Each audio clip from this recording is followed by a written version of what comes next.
नमस्कार दोस्तों, मैं हूं धर्मेंद्र पटेल। आप देख रहे हैं लोकतंत्र की आवाज़। मैं इस समय मौजूद हूं प्रतापगढ़ जिले के मानधाता थाना अंतर्गत ग्राम सभा पितईपुर में। आज यहां सुबह एक घटना घटी है जो कि विद्यालय से संबंधित घटना है। आइए इनके परिजनों से मिलकर जानते हैं जुबानी हकीकत। माता जी, क्या क्या क्या मामला है? माता जी, क्या बात है? हमारे भैया 800 फीस नहीं जमा भर रही, भाग के आइन हमारे भैया खाए पी के नहाए धो के एकदम फ्रेश हो के गए नहीं। प्रवेश पत्र ले रहे ने एक दिन पहले। अरे राम हो, 800 रुपया फीस नहीं, माँ भैया भगाई गए डांट फटकार के। हमारे भैया को बहुत डांटी नहीं जात रहे ने। कौन से स्कूल में जाती थी? कमला शरण, कमला शरण में, कमला शरण में। अरे राम हो, अरे राम हो, कमला शरण यादव। क्या हुआ वहाँ पे? क्या वहाँ पर प्रवेश पत्र उनका छीन लिया गया? पेपर नहीं देने दिया गया? काट के भगाई गई, बक्सा उस्ता सब फेंक दिए न। कौन सी क्लास में थी? 9 में रही भैया, 9 क्लास में। जो कि आप देख सकते हैं दोस्तों कि इस समय मैं पितईपुर ग्राम सभा में हूँ और यहाँ कमला सदन इंटर कॉलेज विद्यालय है। वहाँ पर बच्ची का प्रवेश पत्र छीन लिया गया और एग्जाम से भगा दिया गया। और उसी हेजिटेशन में, मतलब कि उसी के सदमे में बच्ची आकर घर पे और फांसी लगा ली। आइए हम और उनके घर में परिजनों से जानकारी लेते हैं। कैमरामैन भैया आगे चले आइए। बहन जी, आपका नाम क्या है? रूबी प्रजापति। क्या बात है? मामला क्या है? मामला यही है कि मेरी बहन स्कूल गई थी, उसको उसका एडमिट कार्ड ले लिया गया और उसे डांट कर भगा दिया गया, जिससे वो उन लोग के डांट से वो सह नहीं पाई, डांट को घर आके फांसी लगा ली। और घर में कोई था जब वो घर पे आई? घर पे कोई नहीं था, अगर होता तो करने देते क्या उसको ऐसे। दोस्तों, जो कि आप देख रहे हैं इनके परिजनों का बयान, और ये बच्ची सहन नहीं कर पाई उस बात को, जिस बात को वहाँ के प्रधानाध्यापक और स्टाफ ने बोला है। तो आइए यहाँ के कुछ लोगों से और जानकारी लेते हैं। हाँ हाँ, इतना उनका दुलार रहा है कि उनको जे डांटे उनका तुरंत फोन लगा के बतावा अपने पापा से कि हमका सब बिगड़ता है। यहाँ प्रवेश पत्र WG दे रहे हैं, 2 दिन पेपर दिए, दूसरे रोज छोड़ लिए उनका प्रवेश पत्र। अरे राम हो, पैसा बार बार निकलवा जहाँ निकल नहीं पैसा उनका। हम हो गए, हमारो फिंगर नहीं लाग। कमला शरण में। क्या है दीप? जो कि कमला सदन इंटर कॉलेज में ड्यूटी करते हैं और बच्ची को आए दिन परेशान, जब से एग्जाम चालू हुआ परेशान करते हैं। 2 पेपर दी बच्ची, उसके बाद उसे प्रवेश पत्र छीन लिया गया।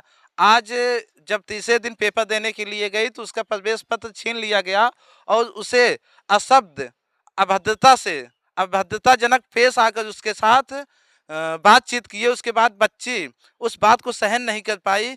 घर पहुंचकर घर पे कोई नहीं था। जब वो घर पहुंची तो बच्ची उस सदमे से सहन नहीं कर पाई और जाकर फांसी लगा ली।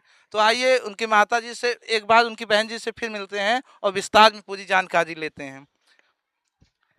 दीदी, आप पूरी जानकारी अच्छे से दीजिए। सुबह मेरी बहन गई, फिर उसके साथ उसका एडमिट कार्ड एक दिन पहले ले लिया गया था। सिर्फ फीस उसकी 2 महीने की 800 रुपये बकाया थी। तो एक बार उसको प्रवेश पत्र दे के दोबारा उससे ले लिया गया अशब्द प्रयोग करके। तो फिर वो जब गई तो उसको क्लास से बाहर कर दिए।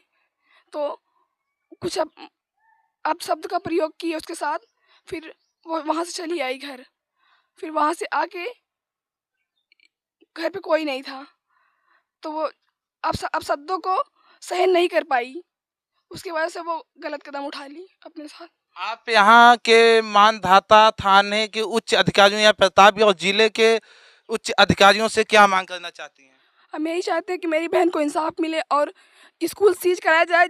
जिस अध्यापक ने,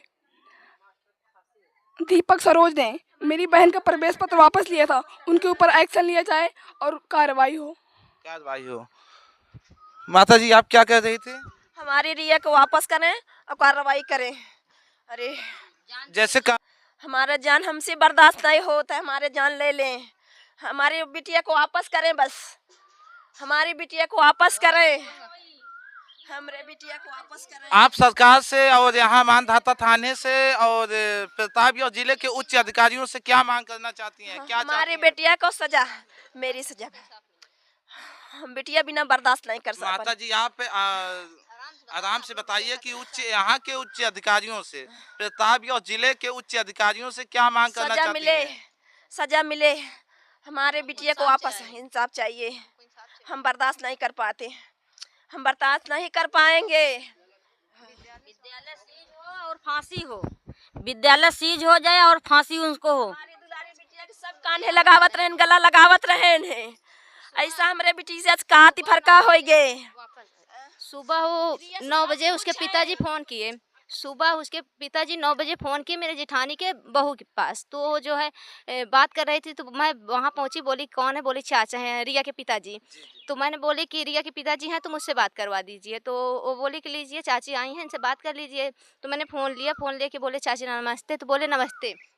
तो मैं बोली कि क्या हुआ चाचा? तो बोले कि जो है रिया को विद्यालय से भगा दिया गया है, रिया पता नहीं कहाँ है, घर पे फ़ोन लगा रहे हैं, कोई फ़ोन नहीं उठा रहा है। अगर कोई फ़ोन उठा लेता तो रिया को मैं यहाँ से पैसा स्कूल में भेज दे रहा हूँ, जी, जी। रिया चली जाती है और पेपर उसको मैं अलग से दिलवाता। भाई पैसे के लिए भगाए हैं। तो पैसे भेजने की भी बात हुई थी। पैसा भेजने के लिए इनके पिताजी मुझसे कहे हैं, सुबह फ़ोन किए थे कि मैं पैसा यहाँ से विद्यालय में भेज रहा हूँ और रिया को भेज दीजिए, अलग से वो पेपर दें। तो मैंने वहाँ घर से जब आई तो वहाँ बुला रही थी बाहर, चाची रिया, कोई बोल नहीं रहा था। तो मैं वहाँ से आके इनके दरवाजे पर आई। जब मैं इनके दरवाजे पर आई तो ताला खुला था, दरवाज़ा दोनों पल्ला उठाया जैसे बंद किया जाता है, उठाया था, और ताला जो है खिड़की है, उसी खिड़की पे 2 ताला रखा था। तो मैं सोची कि ये लोग जब खेते में जाते हैं तो बिना ताला बंद किए तो जाते नहीं हैं, आज कैसे ताला यहाँ रखा हुआ है और दरवाज़ा खुला हुआ है, ये लोग खेत में चले गए हैं। तो फिर मैंने दरवाजे को खोल दिया, खोल के अंदर गई। जब अंदर जाके देखी तो रिया फांसी लगाई थी और विद्यालय सुबह गई थी, ड्रेस, जूता, मोजा, टाई, बेल्ट, उसके शरीर पे पूरा स्कूल का ड्रेस है, अभी भी है। दोस्तों जैसे कि आप देख रहे हैं, यहाँ के विद्यालय जो है बहुत ज़्यादा लापरवाही है। विद्यालय में आए दिन 2 दिन से 3 दिन से जब से एग्जाम चालू हुआ, बच्ची को परेशान किया जाता था फीस के लिए, जो कि फीस मात्र 800 रुपये बाकी थी और बच्ची 9 की छात्रा थी, कक्षा 9 की। तो परेशान ऐसे नहीं किया जाता है क्योंकि क्लास 10 बाकी था अभी, और उनके गार्जियन बोले थे कि सर फीस जमा कर दिया जाएगा, वहाँ से पैसा भेजे हैं, पैसा निकल नहीं रहा है। तो भी वहाँ के अध्यापक बार बार बच्ची को परेशान करते थे और बच्ची उसी सदमे को सहन नहीं कर पाई, और आज जब उसको डांट के भगाया गया स्कूल से सभी बच्चों के सामने, जब जलील किया गया बातों से, तो बच्ची उस बात को सहन नहीं कर पाई और घर आकर जब घर पे कोई नहीं था तो फांसी लगा ली। तो धन्यवाद दोस्तों, आप देख रहे हैं लोकतंत्र की आवाज़ धैर्येंद्र पटेल के साथ।